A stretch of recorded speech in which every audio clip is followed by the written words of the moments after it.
So welcome everybody. I'm Simon Rosenberg from NDN and NPI, and we have a special event today, a special visitor here from an old friend who is based in Paris now, Karen Kornbluh, who is the ambassador to the Organization for Economic Cooperation and Development. I had to make sure I got all that stuff in the right order. Karen is an old friend of ours. No, it's okay. It's okay.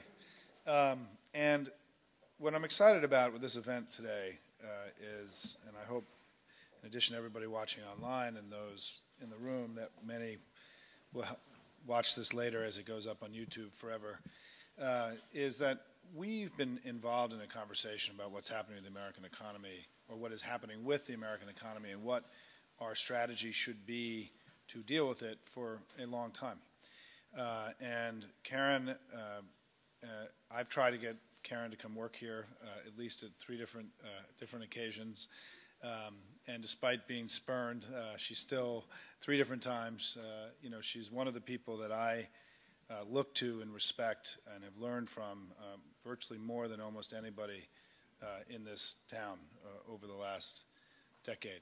Wherever she's been, whether it was at New America or working for Barack Obama, or now as an ambassador or as a visiting fellow at CAP and all the places she's been, we've worked closely together and also have been able to spend a good amount of time with our kids on the baseball field, the Little League field, as well. And I think her son's team always won when we played, although Jed's getting a lot better since then. What we're here to talk about is, for any of you who follow the work that NDN has done, what we're here to talk about is sort of the central thing that we have been struggling with, writing about, agonizing over, convening lots of conversations about for years now, which is what is it that's going on with the American economy? Do we need a new economic strategy for a new day and a new time? And I just want to reflect on that for a couple minutes before I turn it over to Karen to sort of set up some of the context for today. And I will be speaking and channeling the observations and ideas of people of our whole team, the whole NDN team. Rob Shapiro, Michael Moynihan, newly minted fellow Dan Carroll, Jake Berliner, Sam Dupont. I mean, there's been a lot of people involved in this conversation for a long time, so I don't want to in any way represent what I'm about to say as my thinking. It's really our collective thinking. Karen was instrumental in helping us think a lot of this through. But, we believe that that the country is going through a structural economic change, that we are not seeing the economic numbers that we were seeing even in 2005. Some said that the job growth numbers and the wage numbers that we saw in the mid-decade were because of a lag, and that eventually everything would even out. And there's been this sort of whole set of thinking that one could call magical thinking, or I refer to it sometimes as the Harry Potter School of Economics, right?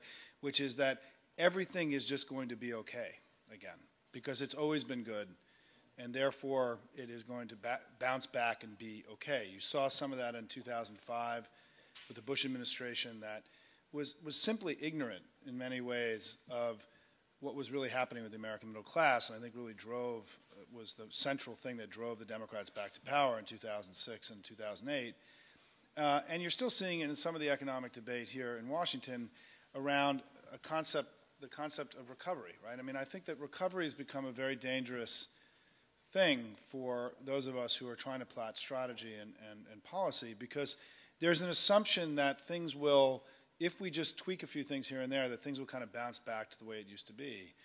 And I think the reason why that thinking is dangerous in many ways is that, first of all, the American middle class, who didn't do so well in the last decade, doesn't want to go back to that old economy. They have no interest in reverting back to an economy that saw very high GDP growth, very high productivity growth, this is prior to the recession, right? Corporate profits soaring, and their wages and incomes either staying flat or declining. I mean, who would want to go back to that? And if you read the political analysis that we've put out, we've argued that the central volatility in all of American politics today can be explained to a great degree by the lack of performance of the federal government in really addressing these fundamental concerns. But the second reason why I think this recovery concept is a little dangerous is that it really doesn't, it puts the origin point of our economic challenge now as the recession itself, and as opposed to what was happening prior to the recession. And what happened prior to the recession wasn't a normal recovery, right? We had, as I said earlier, GDP and productivity growth soared, incomes and wages didn't stay true. So why would one expect if the previous recovery under Bush was not normal, one should have then expected that the recession was then not going to be normal, and therefore then the recovery from that recession was not going to be normal. And I think, as Karen is going to talk about in a minute, wherever you come down on this set of things, and I'm going to bring it to a close in a second, is that the question now really is, what are we going to do about it, right? But it's important to have a sense of what happened in order to know what to do, right? To help to be clear on the data.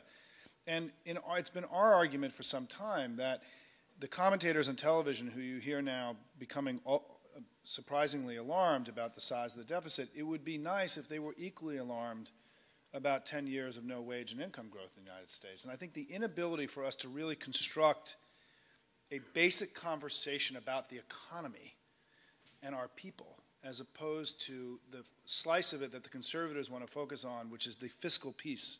Because it's my argument that the greatest achievement of the conservative movement in the last 40 years was to reduce this enormously complex about human capital and investment in infrastructure, the economy, right? They've reduced this conversation down to a simple question about tax cuts and fiscal policy. And that misrepresentation, that oversimplification of the complexity of what it takes to create broad-based economic growth has been both the greatest strategic success of the conservatives and probably the single greatest thing that's done harm to the United States over the last 40 years, because we're not even capable of having now a much needed conversation about what are we going to do for our folks as we enter the 21st century. So Karen, one last point is that our basic formula that we've been operating off of is this. To simplify all this, right? We believe that a new economy is emerging. And we all talked about the new economy in the 1990s, but let's just say it's lowercase new economy, right? There's a new economy emerging, and that there are four basic things that are going to drive this, right? One is that the world's become more globally competitive. That simply that our workers and our companies are going to be facing much more virulent global competition than we faced in the 20th century. Second is that the workplace and our work is becoming more technology dense. Third, that we're becoming universally wired. And fourth, we have to build this economy on top of a new low-carbon foundation. In order for those things to happen, we argue, there is going to have to be massive public and private investment in order to ensure the success of this transition, and therefore the calls for austerity we view as an enemy to progress in this regard. And then the second thing we laid out is, so what's the plan? And Karen's going to talk about this. We've done a very good job, I think, at putting simple English behind the plan, but Karen's going to put data and plans and policy behind it in a second, which is we argued several years ago that we have to do three things, right? We have to get healthcare and energy costs down in the U.S. to help our businesses control their exploding costs. Second is that we have to accelerate innovation. And third is that we have to invest in people, infrastructure, and the stuff that is the people-based part of the American economy and the piece that people have to have. We still believe that that basic 3 points, right, is still a good place to start from sort of what the plan is. But now we have to get down to business, I think, as we're coming to the end of the first 2 years in the Obama administration where the stimulus is running out and we still are not where we want to be here. What are we going to do now? And what's this battle going to be running up to assuming that the Republicans will have more power as we enter Congress next year, what is going to be the economic strategy for America in 2011 and beyond? And I think, as I think about who I would want to hear from about this, there's almost nobody that I know that I'd rather hear from than Karen Kornbluh. So Karen, welcome. Thank you for being here.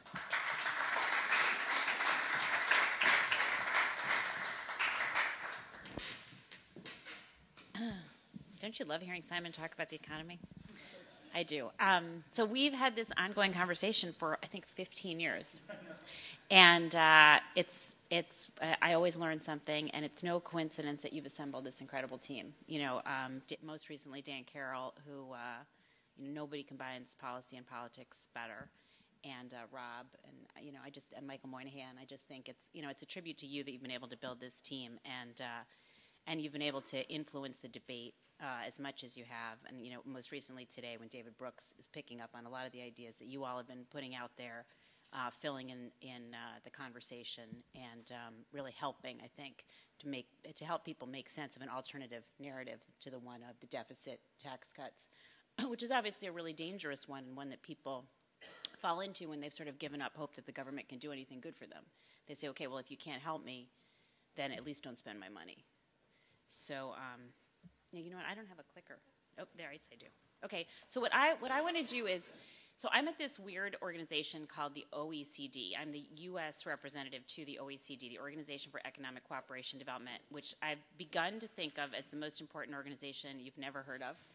And so what I want to do is I don't want to pretend that I'm, giving you policy thoughts or telling you all what should be done here in America, but I just want to give you some of the information that they have that maybe can help inform the conversation that's going on here. So one way of thinking about it is The Economist is asking right now, they have this online forum, is America facing an increase in structural unemployment? If so, what should be done about it? And what I don't want to get into that. It's almost like a false debate. Let's just talk about the things that we would want to do anyway. And what evidence is there about what works? So, and just to set the stage, there's also this false argument that's happening about, government versus business. And I think what NDN knows well is that government setting the stage for private investment and job creation is the story of our country. And this is a picture of Abraham Lincoln using the telegraph. And let's not forget that he signed the Pacific Railroad Act that linked the Transcontinental Railroad, that he did the Land Grant College Act, the Homestead Act. He created the Agriculture Department, which did all the research in what was then the high-tech industry, ag. He set up the National Banking and Legal Tender Acts. And then, of course, he was personally involved in the beginnings of the Industrial Revolution, checking out new rifle designs and using the telegraph in the big social challenge of that time, which was winning the Civil War. So this idea that it's government versus business, let's just put that aside. And then this gets to what are the stakes, and this is what Simon was talking about. This is from the Economic Report of the President. This just shows median family income. And there's a lot going on here that this masks, but still. When my grandparents, they only started collecting this in 1960, so it doesn't show the whole post-war period. But from the post-war period till the 70s, as you know, median family income doubled. So you could have one earner working 40 hours a week at the same job for 40 years, and the family's income would double. And they had health insurance, and they had a pension, and that's, I think, informed all of our expectations. So when that starts to flatten in the 70s, people just keep assuming that their income is going to pick up again. They start financing their raising standard of living on their credit cards and their homes, and it never comes, except in the late 90s. And I think it'd be a real mistake to write off the late 90s as a bubble. There was real wires that went in the ground, there were spectrum auctions, there was whole new industries created, lots of jobs, poverty went down. So that was a good time. But overall, we've seen since the 70s a real flattening. And another thing that's happened, a lot of things have been happening behind this. This is something that the administration's been paying a lot of attention to. We always had the highest percentage of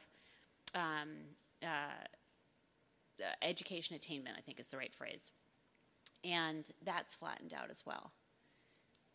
So I'm calling this reality-based growth and jobs policies because one of the things that folks at the OECD have found is there's so much more interest in the U.S. government for information about what other countries are doing. Not that anybody in the U.S. government is going to sell any policy as, gee, this is what they do in Sweden and it works really well, but they're interested in what works. This is an administration that's interested in reality-based policy. And so I just thought I'm going to give you, to handle these challenges, what are some things that are working around the world? So I'm just going to really quickly, and if it gets boring, Simon's going to give me like the axe sign. But what has been done and can be done on level playing field? What about youth? Certainly, no matter what's going on overall, shouldn't we be helping out our youth? We don't want to have a lost generation. What can be done on innovation? What can be done on this place-based economic strategy? And then I'm just going to give you a taste of the fact that the OECD is going to be doing some work on skills strategy and green growth. So just real quick, the OECD, this is the explanation of what the OECD is. The the OECD was created as part of the post-World War architecture when all these other institutions that you've actually heard of were created. And what it was really about was ending the protectionism in Europe that Cordell Hull, who was Secretary of State, and Marshall thought had led to the world wars. And so they got Europe to start cooperating, get rid of the protectionism, sign a free trade agreement, and that has turned into Europe. And it's a very modern model that was created back then. It's peer-to-peer. It's what Anne Marie Slaughter would call a networked government model. So our Assistant Attorney General for Antitrust goes and meets with her counterparts who do competition policy in other countries. Our folks who worry about anti-bribery go meet with their counterparts. And there are no penalties the way you have in a trade agreement. It's all name and shame. It's transparency. And it's not about least common denominator. It's about highest common denominator. And we don't realize this, but this has really benefited U.S. business tremendously because that level playing field allowed U.S. business to go wild and have all the successes that we saw that led to higher standards of living. So now they're trying to take on some of the more modern challenges like innovation skills, gender, corruption. But the big question I think that we really have to face is, okay, you've had this level playing field, but the countries that have signed on, there was just an article yesterday in the Washington Post, talked about China buying its way into Brazil, and it said the countries of the OECD are having a hard time competing, in part because they've tied their own hands. They don't use export financing as a tool to outbid other countries. So what are you going to do when these disciplines that we all take completely for granted, so much so that most people don't know about them, apply to a shrinking share of world trade? So this is a big challenge, and I know a lot of you are working on this, but how do we get China, how do we get Brazil, how do we get India into this system so we don't lose these disciplines that we've had? A huge challenge. I'm not going to try to answer it, but obviously the role of the G20 in this is incredibly important, but it's something we absolutely have to think about. We can't. I don't mean to say that any of the rest of these policies make any difference or make enough difference if you don't deal with that challenge. So I'm just going to talk real quick about youth. This is a really busy slide. All I'm trying to say is that you have cyclical problems in that the employment of youth fell, and this is down at the bottom, and if you look at the downturn in the 2000s, it doesn't give you a lot of hope because it takes a long time for youth employment to climb back up to pre-crisis levels. So if you just look at the cyclical problem, you're a little worried. But then if you look at sort of longer-term challenges, you get more worried. And you look at the fact that we're not really doing that good at alternative education. We're not doing good at vocational education. We don't prepare kids from an early age. And we had a bunch of teens in the early 2000s that wound up stuck without jobs. Then you had the crisis. You've got a bunch of people who are sort of trapped. We don't know how big that number is going to be, but it's obviously something that we have to worry about and take really seriously because we don't want a lost generation. So you don't have to read all these things. But what the OECD has done is an in-depth study of youth unemployment and what different countries are doing to attack it. So see me afterwards. They have, 3 pages of ideas from different countries of different ideas that actually work. Whether it's, this mutual obligation where you tie unemployment insurance to training for kids, whether it's alternative schools for teen mothers in New Zealand, whether it's really effective vocational schools, apprenticeship programs that they have in Europe. There are actual programs that actually work that I think it would be really hard to argue you don't want to give a try. Now, the administration has done a ton of stuff. I won't go through all of it, but this actually isn't the right slide. But they've done a ton of stuff in the Recovery Act. They're doing a lot of stuff at the Department of Education that you all know about. They're doing a ton of stuff at the Labor Department. The OECD also has a bunch of proposals to how to push that stuff forward. So there's a long list of actual things we can all do to help. This is the list, so I'll leave it for you. But there's a lot of stuff we could actually do for disconnected youth. So keeping kids in school, and then once they're actually disconnected, displaced, a lot of stuff that can actually be done for them. Just to jump ahead, now I'll just talk about innovation. So what do we do in general to create jobs? So we got kids, we want to keep them in school. We want to give them the right skills. We want to help them if they get disconnected. What about just creating jobs so we have more jobs? What about getting another period like the late 1990s? And so the OECD modeled an innovation strategy after the administration's innovation strategy. And so you might ask, well, why would the U.S. be interested in sharing our secrets? Why would we want an international organization to tell other countries what our innovation strategy is? Isn't competitiveness a zero-sum game?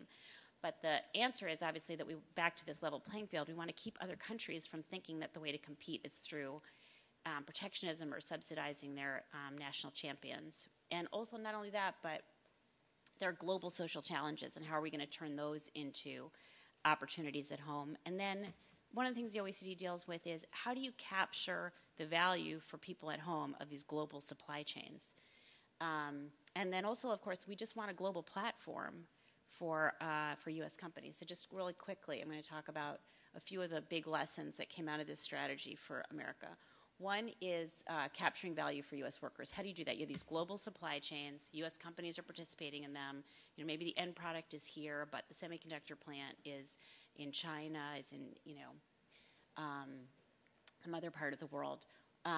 So obviously there's educating people. We've all been talking about that for a long time, but this administration is really doing a lot about it, both in terms of graduation rates and then also in terms of, really making schools better. But how about things like research, back to universities, back to what Abraham Lincoln was talking about? How about a platform? How about, what Simon was talking about, technology, ICT? And I'll talk about that more in a minute. Putting more data, government data out there that people can use. Obviously, there's a lot to be done on intellectual property rights and making those work better, but also creating knowledge markets where you can actually share knowledge more quickly. One of the things the OECD talks about is that the iPhone might be a real model for innovation these days. It's a product that obviously is incredibly powerful, incredibly profitable, but it's not because of new breakthroughs in R&D. It's because it's packaged, it's designed well. It's a creation of a knowledge market where you pull a bunch of other people's ideas together in a really innovative design that's actually useful for people and that's driven by consumers. So these are ways, if you do this in this country, these are ways to keep the jobs here. Obviously focusing on small firms, making sure that your markets work, and then actually getting involved in, as Simon was talking about, climate, other national and global social challenges, and coupling them with innovation and homegrown innovation.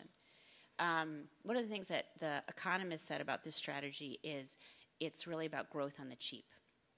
Gets you back into that debate about the deficit versus what are we actually going to do about the economy. And what the economist said is, okay, innovation is where you don't want to cut. That's your seed corn. You don't want to cut the programs that are actually going to help you grow and create jobs. And that there's a lot of low-hanging fruit. There are a lot of twofers that you can get. And then just the third big point that came out of the innovation strategy is let's not forget about the internet. We have to have universal access, but also we have to have an open and transparent internet. It's incredibly important. And so the U.S. is going to be following up on this, where the OECD is doing a new study on sources of growth. And we're going to get really involved in their internet intermediaries work, which I think is very important for U.S. companies trying to compete overseas. Okay, this is the Dan Carroll slide. Sorry, it's got so many words on it, Dan. This is about, so the OECD actually has, I was shocked to hear this, they actually have a group called the Territorial Development Group. And what that means, I don't think that's the name you're looking for, the branding you're looking for. But it was headed up by the guy who managed that cluster in Italy that everybody wrote about, all the MIT professors wrote about, led to the economic development. And they've done a ton of studies of place-based economic development, conscious efforts by countries to create economic growth. So, okay, you've got your let's focus on youth, let's do something about innovation to have jobs, and then let's focus on places. And let's actually think about what assets the different places have, what can be brought to bear in terms of universities, and how can you actually grow. And this is just, they have a ton of examples. This is just Copenhagen and Quebec and things that have been done there.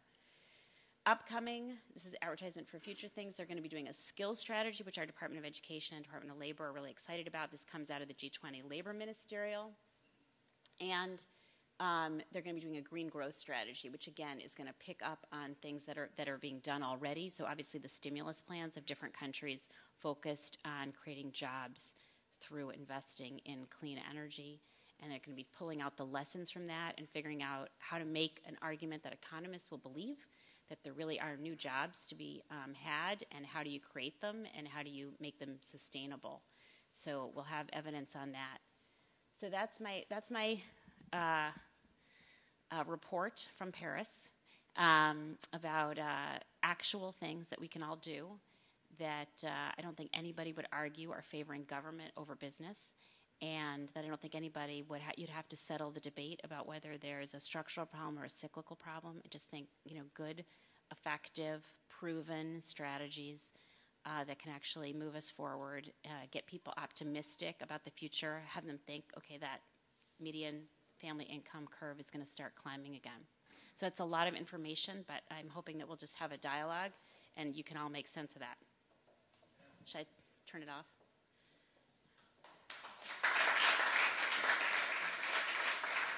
What do I do? Just leave it? Should I sit here?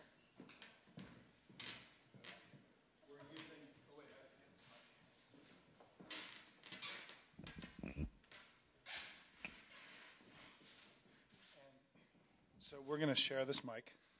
That'll be fun.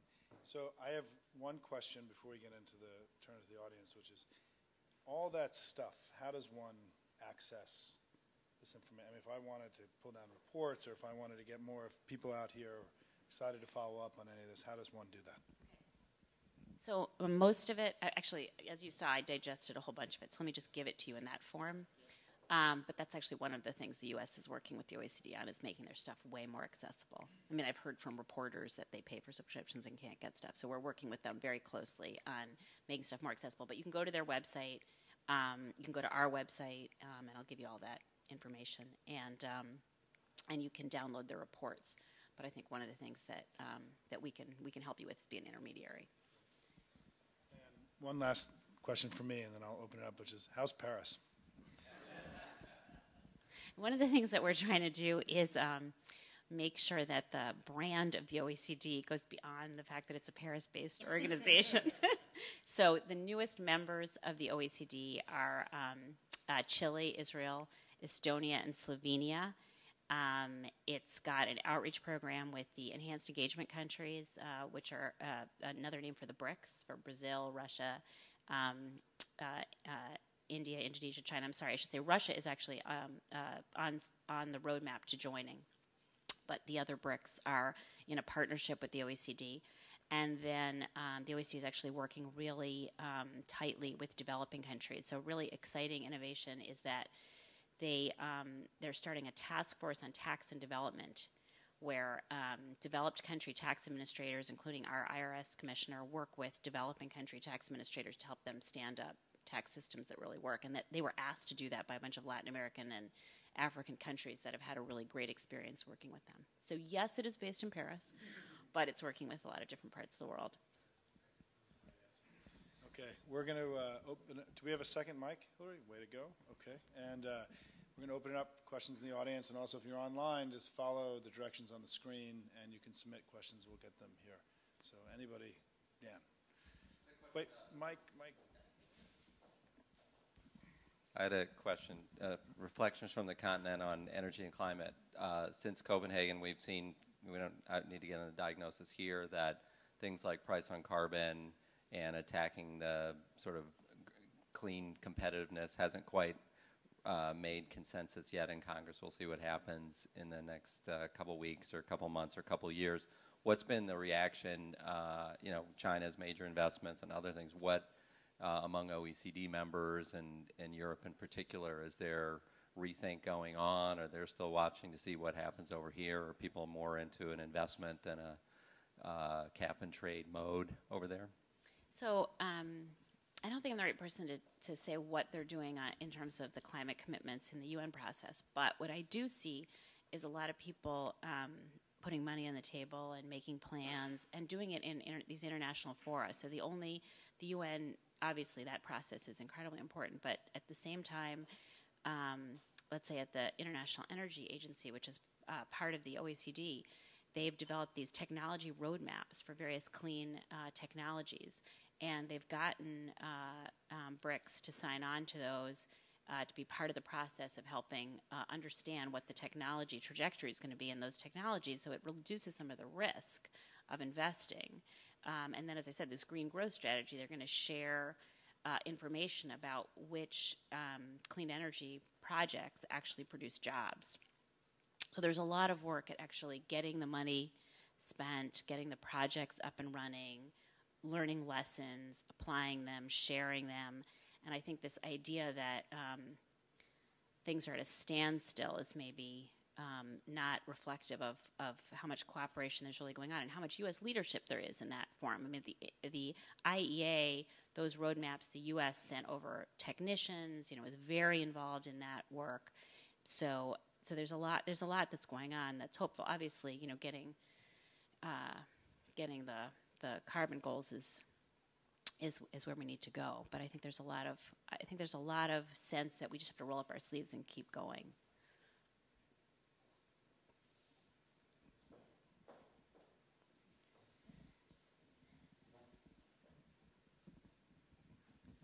Hi. I work for an organization called the Alliance for Climate Education, and we're working with high school students throughout the country to build an awareness of climate science and get them excited about kind of the new economy. And we see that there's a lot of passionate interest on the part of young people in these green jobs we keep talking about, but it seems like they're not being created at the rate that we need them to be. And obviously, a cap on carbon is one of those things we need to get that going, but what do you see as some of the structural economic policies that would need to be put into place to move us towards getting more green jobs, and particularly for youth that are that huge unemployed demographic you had up there? Right. So, I mean, obviously one thing is that you want the president talking about it, and he's been doing that, which I just think is huge, and getting people to understand, getting business to understand that we're just going there. There's no other path. So we've got to start investing now. We've got to make those decisions now. We've got to put the money down now. I mean, to me, that's the biggest thing. And then the second thing is, okay, what can you actually do to reduce some of the risk of those investments? And that's getting all the economic signals right. And then the third thing is, what are the effective, what are going to be the technologies? What are the effective strategies? So I think it's, as Simon was saying, it's an overall approach where everybody understands this is where we're headed, and then get some help figuring out exactly where we need to go. I mean, that would be really, the stimulus package had a ton of money for green jobs, and we're going to see how which things produce the most jobs, and learn from that, and then just keep moving forward. I mean, I think that's the thing, is to stop these debates about whether or not that's the direction we're going to go in. I mean, we have, if we just can keep saying we have no choice, we're going there. It's hot outside.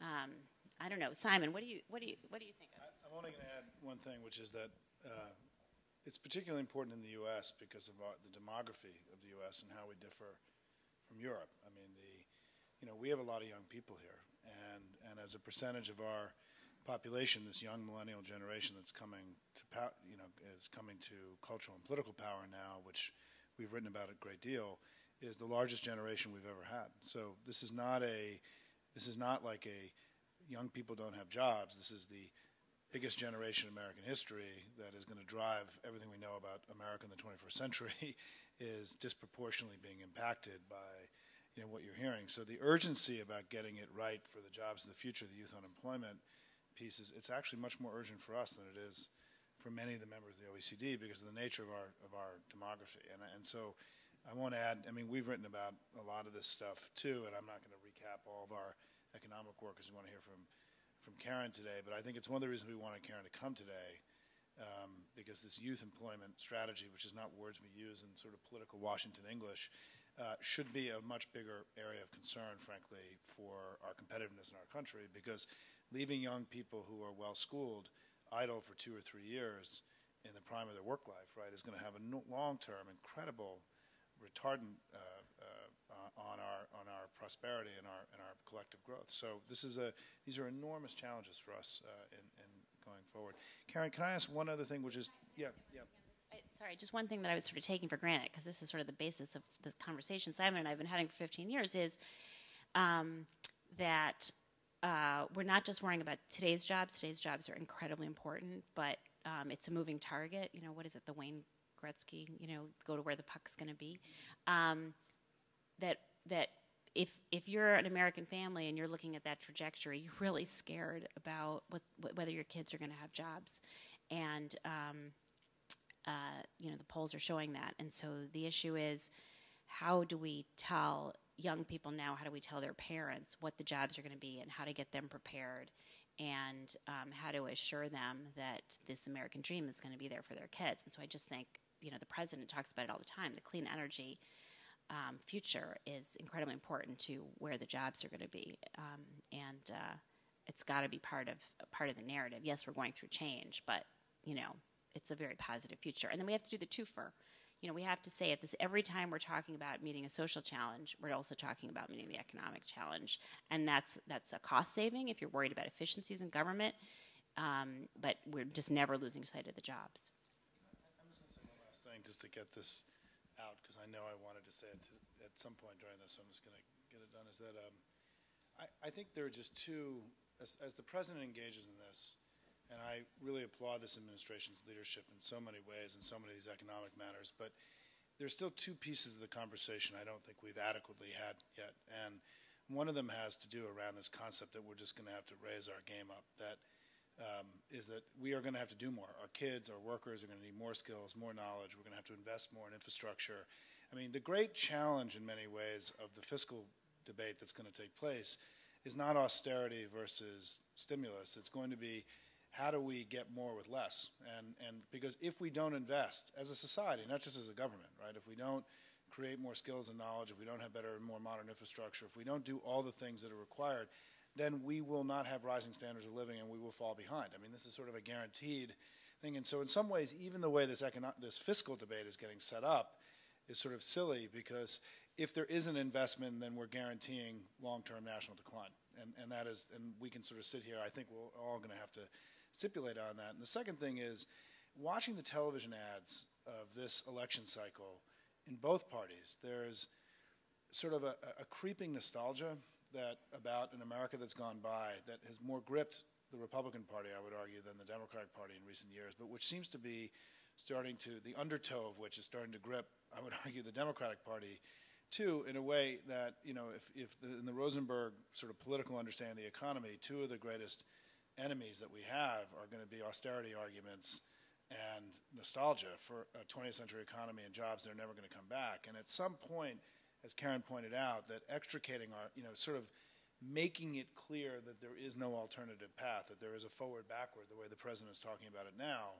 And I think the president is really beginning to find his political voice on the economy right now, because he's setting it up as a forward-backward discussion, which is something we spent a long time talking about years ago, which I think will be very helpful for this, right, which is that to create investment forward instead of imaginary investments in jobs and strategies and economic and businesses that just are never going to come back. I mean, look, the 21st century is going to be hard. And if we don't raise our game and do more and give our folks more and get our act together soon, right, it's going to be harder than it needs to be. And I think that's going to be the conversation that our leaders are going to have with us in a more honest way, which is why recovery, austerity, nostalgia becomes this basket of sensibilities that become sort of problematic if we're really going to move forward with the kind of intensity we need. I just threw a lot out there, and I'm going to... Questions. I forgot to say, Jill Shooker, who's sitting right there, is with the she's with the OECD, but she's based in Washington. So so in other words, in terms of getting access to OECD information reports, she's based right here.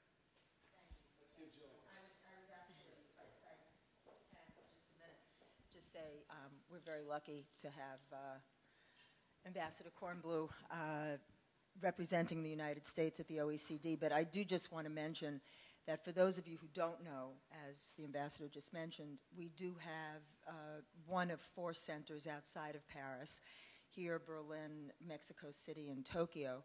And the one here has responsibilities for the United States and Canada. And if there is anything we can do to facilitate, be helpful informationally, whatever. And one of the things we've started this year, just lastly, is a partnership series which we are doing with think tanks, when we have some of our experts, particularly who are here, including the Secretary General. Just this last week, Karen met with our innovation expert for a series of very interesting meetings. So I would just say that, and just on Abraham Lincoln, he was it's one of those trick questions, because I think most people, at least I did when I heard it, said Jefferson. But the one president that we have had who has gotten a patent was Abraham Lincoln. And it was for something, I think, putting logs onto ships or whatever. Right. So talk about the relationship of government and corporate life. Thank you.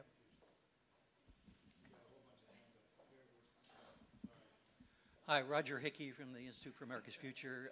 Welcome, Ambassador, back to the States.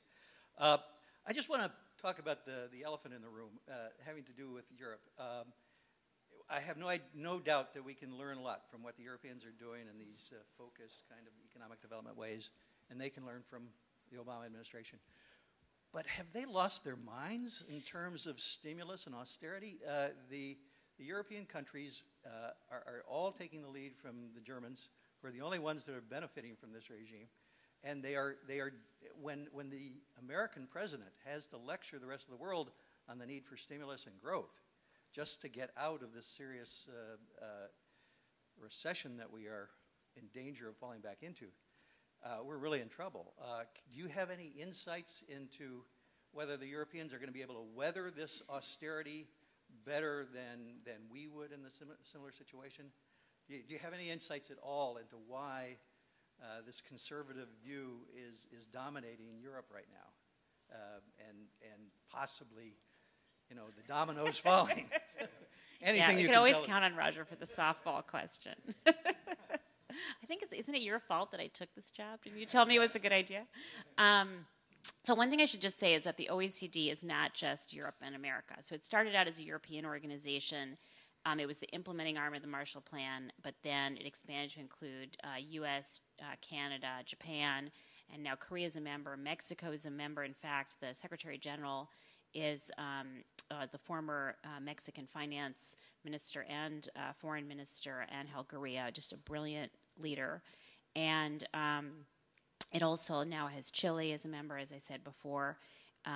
Japan, I said Japan. So it's a lot broader than Europe, and I think it's that interchange. You don't have it anywhere else in quite the same way. People actually learning from each other, and so I think the administration has spoken pretty clearly on what they think about austerity versus stimulus. So I won't get into great detail there, but it is really good to have that exchange. And they have a ministerial in May, and Christina Romer came out and she gave a speech about the very topic you're talking about, where she said we need to have stimulus.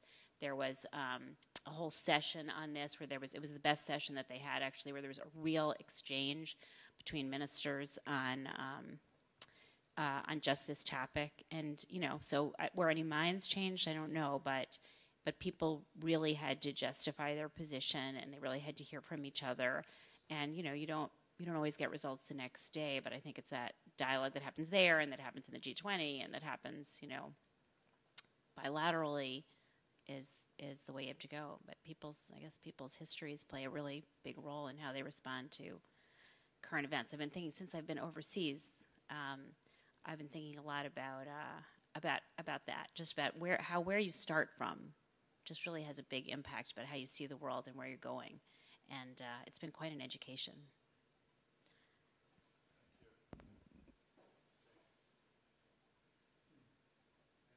Colvin from the National Foreign Trade Council.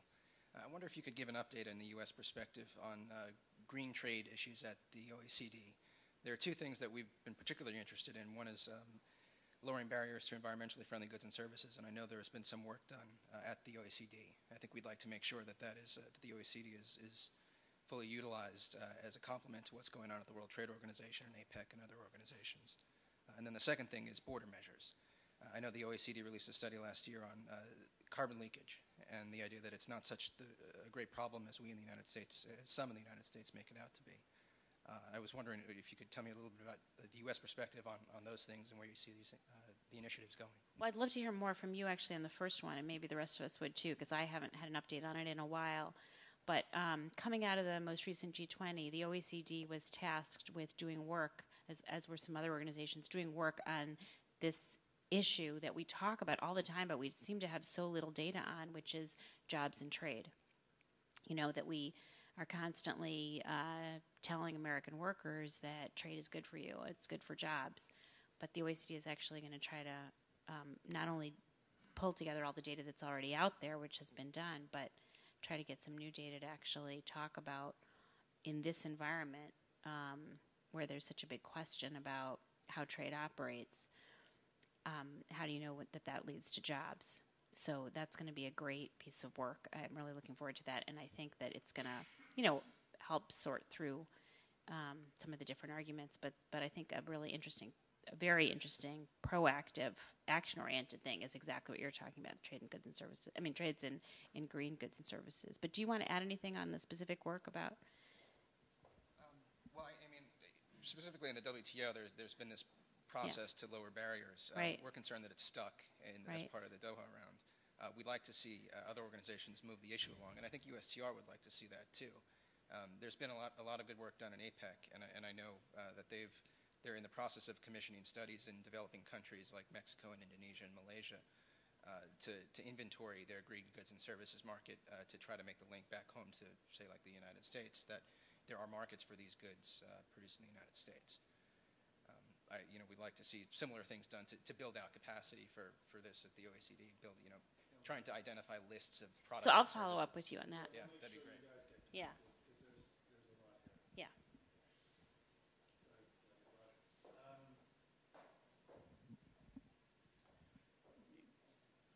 Although in politics it's always unwise to play the game by rules set by your adversaries, I really can't help but go back to an issue that Simon has touched on, because we're about to engage in a period of protracted debate going through the elections and after the budget report comes back on fiscal policy and the deficit and controlling the deficit and reducing the deficit, and it's going to come up over and over again. So I guess, Simon, you've already touched on this, but maybe the question I have is for both of you.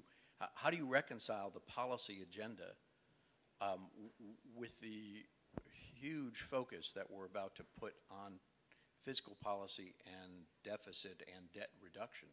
Because almost not every, but almost every one of the policy prescriptions has a government spending element to it. And if I could quickly ask Karen if she would comment on what she sees the prospects for a BRIC membership in the OECD as being in the future too. So I tried to sidestep those two issues. One is, cyclical versus structural, and the second is, deficit reduction versus spending, because I think some of these things are just no-brainers. I mean, the idea of not spending on young people to get them through high school and college, and then if they're disaffected and disconnected, doing something for them. It's not a big part of the population, but who would argue that we can't do that? Innovation, even The Economist says you've got to do that. That's your seed corn. Place-based strategies, every state is working on that. So how do you do it right? I mean, I was trying to sidestep that, I think, but I do think sidestepping it maybe can be thought of more proactively. I think if you're talking about smart government spending that's actually going to address people's economic worries, and you can say it's been tried, it's effective, it's tested. Okay, stick with me. It's a little boring, but this is going to mean that your kids have jobs. I think maybe that's a proactive strategy. But I'll leave the strategy to Simon. No, I'll be brief. We put out a memo on Friday about this, Roger, and I know that you read our stuff, and we've been talking about this for a while. And here's how I would just say it: is that the context in which we have to have this discussion is about an economic strategy for America, which includes the fiscal piece. But any economic strategy will include more than that as well. And I think where if speaking from, if my friends in the Democratic Party, that if they allow the economic conversation to be reduced to a fiscal one, they're going to lose. And they're going to lose politically, they're going to lose substantively. They've been losing, arguably, except for the Clinton era, for a very long time. And I think that what responsible people of both parties have to do now And I applaud, even though I think the BRT has started to weigh in more. You're starting to see, I think, organized American business begin to wade into this debate in a much more responsible way than they had, in a much more serious way than they had even 6 months or a year ago, because I think there is a sense that, wow, things are not really going very well for the U.S., and we got to jump in here and help. And I just want to applaud for the businesses in this room and for those who represent organizations. I've seen a sea change in the corporate community's understanding that they need to be worried about American macroeconomic strategy and policy in a way they simply weren't during the Bush era. And I think that what we can imagine, I hope, is over the next couple of years there being a very robust, fully engaged, serious, fact-based, reality-based debate with the business community playing a much more engaged and I would argue constructive role than it has been in recent years, working with people in both parties to fashion a new economic strategy for America in the 21st century. And I think that, for those, it's going to be amazing. Fox yesterday, I've been going on Fox a lot recently, and Fox now has have you guys seen this in the last 24 hours? They created a clock they have, which has the countdown to the largest tax increase in American history, which is now on the Fox set, right? And it has days and hours and everything else. And there's nothing proposed. It's sort of the whole thing is this sort of, Rove has been waiting for this moment since they actually, suggested these tax cuts back during 1999. Part of Karl Rove's strategy was for us to put this on Fox News all those years later when the Democrats tried to, force the expiration of the largest, the piece of the tax cut. So I think the challenge is going to be, and this is where those of us outside the electoral game have to do our part to help the politicians who are dealing with frontline debates to give them more space to have, and this is why what Karen's doing and what many of us are doing is so important because, they're dealing with people who are very angry and upset with the way the American economy is going. It's been 10 years of what we call, Jake Berliner wrote this path-breaking essay called The Lost Decade. And, we got a lot to do here. And I think from a political standpoint, NDN's economic analysis has been that the political analysis has been the central volatility in American politics since 2005 has been this issue of people's wages and incomes not going up. It's what drove the Republicans from office in 06 and 08, and it's reason why what's the dynamic in the electorate today isn't anti-Democrat. It's anti-incumbent. It's against those in power who aren't doing enough for us. And anyone who thinks this is a wave like 1994 it's inaccurate based on what's going on in the polling data, right? There's anger at those in power who just simply aren't doing enough for everyday people. And that's really where, and that's why it's blowing back on both parties right now. And that's why we have no idea what's going to happen in the fall and why this engagement around the economy could, shift this thing one way or the other in a very dramatic way. I think it's sort of a jump ball, I think, what happens in the fall. I think the Republicans will gain some seats, but certainly, if the Democrats can win the economic argument between now and the fall elections, I think you could see the Democrats actually gain seats. I don't think that's completely inconceivable because the Republicans have no argument and nothing to say, and which is unfortunate for all of us, right? I want Reagan to come back, right, from instead of what with Boehner and McConnell right now. But these are going to be tough issues, but I think the critical thing is to put the fiscal conversation in context to an overall economic strategy in its appropriate place. That's what our leaders should do responsibly. Did you say you were going to adopt the question on Oh, no. So the BRIC, so Russia is actually is in line to join. So there were 5 countries that were part of the secession package. 4 have joined. Russia is in process. It says it's very serious about it. They have to join the WTO first, so these processes are going on in parallel.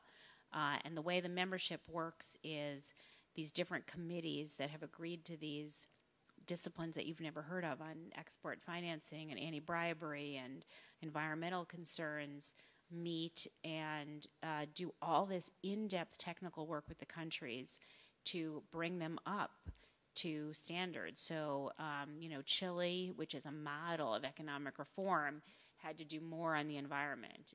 Israel had to do more on anti-bribery. The Secretary General went actually to Israel and criticized them publicly, and they actually were very welcoming of it, about their their economic inequality. So this kind of hard work is happening right now on Russia. It's begun. And as far as the five, what is called the enhanced engagement countries, there's a lot of movement there. So the OECD does studies for those countries. They actually pay for the studies. They welcome them. They do. They send observers and sometimes have joined different disciplines. So, for instance, the Anti-Bribery Convention, which is this flagship product of the OECD, which is where countries have agreed in a treaty not to bribe foreign officials. So China just sent 3 high-level participants to that. Brazil is a member. South Africa is a member.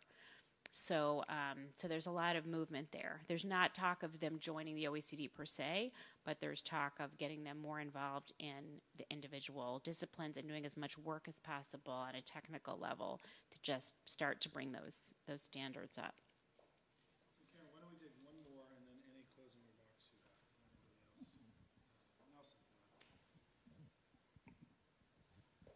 Karen, you mentioned earlier that it's probably not the best way to sell a policy here to say that Sweden is doing it or that certain other countries are doing it. But as you look across the OECD world, I mean, there are a lot of other countries that are facing the same sort of challenges we're facing today. Who do you think is doing it best? Who do you think is looking at these same challenges and applying strategies in ways that you think are worthy of paying attention to? It's interesting when I was at the New America Foundation, we did this cover story for the Atlantic on the state of America, and so we went on this tour, this cross-country tour, and right before we went on stage in Seattle at their huge town hall, Jim Fowler said, Jessica, there are 3 words you are not allowed to say. Maybe it's 4. In Sweden, that's 3 words. None of you can say that. So, but what I was trying to say is that this administration is really looking for what works. And so this kind of information is really valuable. And I just am so, full of respect of how they've dealt with this crisis and that they're actually taking the time to actually comb through policies and really figure out what works here and what doesn't. I mean, the problem is that every country is so different. So I wouldn't say that there's one. Did I just mess this up? Hello? Okay. I wouldn't say that there's one country that's, worth looking at, but I think in each of these areas we have to say, okay, would that work in a country like ours? And then just really put it to the test. And it's, it's boring work. It's hard work, but I mean, that's where we've got to go. And just to add to what Simon was saying about responsible business participation, I think that is critically important, and that we have to stop this, business versus government. If we're going to have a economic strategy, it has to be all of us together. But I would just add to business that it's got to be labor and it's got to be NGOs if we're talking about climate, the healthcare piece of it. So I would just say that what we've been talking about government strategy, but obviously this has to be much bigger. This has to be a conversation that reaches way outside of Washington, that gets actual families involved. Young people have so much at stake. We don't want them to be disengaged. What am I doing? No, I mean, I just think, to get young people not to be cynical about government, but also, they don't look to government in the same way as the post-war generation does. So, it's got to be at the local level. It's got to involve NGOs. It's got to involve local businesses saying, no, these are actually the skills that we need and participating. So I would just say that, the work that you all are doing in terms of having that conversation, reaching out, making sure that labor is part of it, that NGOs are part of it, that business is part of it is critically important. And, anything we can do to help feed the conversation is great. Thank you so much.